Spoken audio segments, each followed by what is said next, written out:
বাঙালি বাড়ির যে কোনো পুজোতে বা উপোসের দিনগুলিতে সাবু মাখা বা মুগ ডাল মাখা হবে না, এরকম বাড়ি কিন্তু হাতে গোনাও পাওয়া যাবে না। আমার ছোটোবেলাটা কেটেছে কিন্তু আমার মামার বাড়িতে।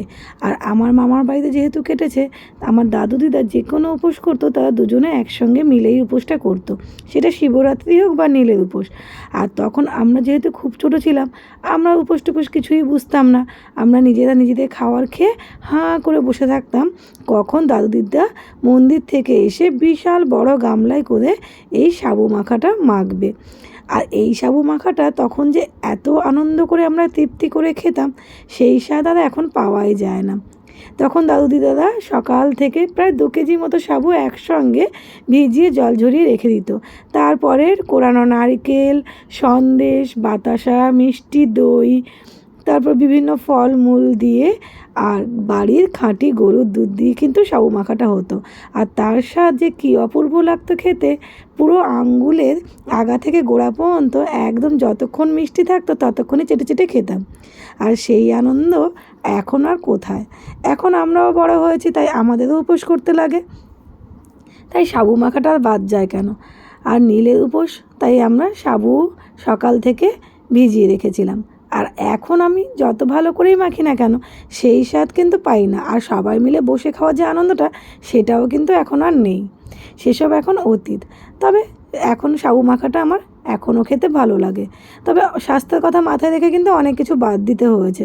কেন, যেমন সন্দেশ বা মিষ্টি দিয়ে দিয়ে মাখলে এখন আমি খেতে পারি না।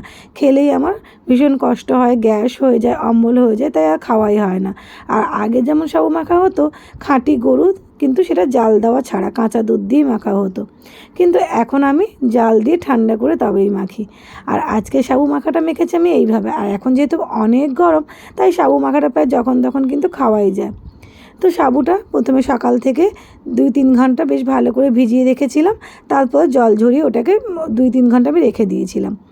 3-4 বার কিন্তু এখন ধুয়ে নিতে হবে, কারণ সাবুটা কিন্তু যথেষ্ট সাদা সাদা জল বেরোতে। সাবুটা ভালো করে ধুয়ে নিয়ে ভিজিয়ে রেখেছিলাম, এখন সাবুটা মাখছি। না, কুড়িয়ে নিয়েছি একটা নারিকেল, আর নিয়েছি এখানে 4-5টা কাঁঠালি কলা। কলাগুলোকে ভালো করে মেখে নিচ্ছি। মেখে নিয়ে তারপরে আমি সাবুটা মাখবো। আর হ্যাঁ, আগে কিন্তু কাঁঠালি কলা দিয়ে যে মাখা হতো, সেই মাখো মাখো ব্যাপারটা কিন্তু অন্যরকম ছিল। কিন্তু এখন কিন্তু সেই মাখো মাখো যে মিষ্টি, এখন মিষ্টিও অনেক কম দিয়ে মাখতে হয়, কেন এখন মিষ্টি বেশি খেলে গাটা গুলিয়ে ওঠে। আর তখন যত মিষ্টি হতো ততই যেন স্বাদ হতো। আর এখন সম্পূর্ণটাই চেঞ্জ হয়ে গেছে। এখন যেমন আমি ফলমূল একদমই খেতে পারি না উপোস থাকলে। উপোস থেকে যদি আমি ফল খাই তাহলে কিন্তু আমার শরীর খারাপ হয়ে যায়।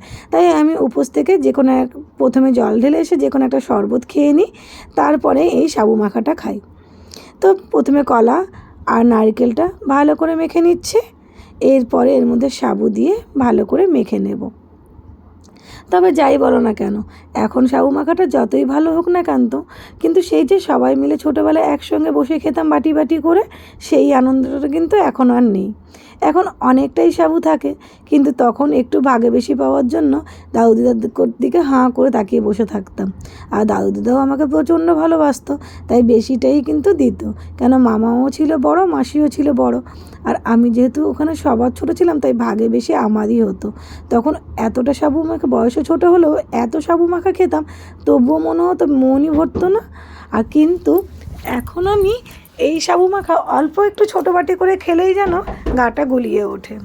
তো যাই হোক, দেখো এবার সাবুটা দিয়ে ভালো করে আমি মেখে নিচ্ছি।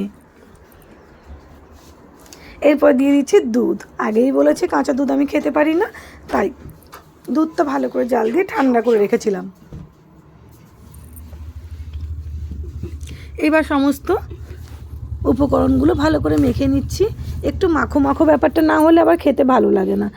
আমি যেমন এখানে সন্দেশ বা মিষ্টি দই কিছুই দিলাম না, এইগুলো আর দিয়ে খাওয়া যায় না। তাই এখানে কলা, নারকেল, চিনি আর দুধ দিয়ে ভালো করে একটু মেখে নিচ্ছি, যাতে মাখো মাখো ব্যাপারটা আসে। আর তোমরা চাইলে এর উপরে তোমাদের পছন্দ মতো বিভিন্ন রকমের ফ্রুটস, ড্রাই ফ্রুটস কিন্তু কুচি কুচি করে দিতে পারো। কিন্তু আমি উপোস থেকে কিন্তু কোনো রকম ফল খেতেই পারি না, তাহলে আমার সমস্যা হয় অনেক ধরনের। তো দেখো মাখাটা আমার হয়ে গেছে, এরপরে বাটি চামচে করে নিয়ে নেব আর খেয়ে নেব, বাবা মা সবাইকে দিয়ে। আর আগে যেরকম আমরা ছোটোবেলায় সাবু মাখা খেতে ভালোবাসতাম, আমার ছেলে কিন্তু একদমই উল্টো, একবারও মুখে দিয়ে দেখে না যে মাখাটা কেমন হয়েছে। আর আগে আমরা হাঁ করে বসে থাকতাম এই স্বাদটা নেওয়ার জন্য, এখন তো সেসব অতীত। তো চলো সাবু মাখাটা খেয়ে নিই। আর আমার সাবু মাখা তোমাদের কেমন লাগলো অবশ্যই কমেন্ট করে জানিও। তো চলো টাটা,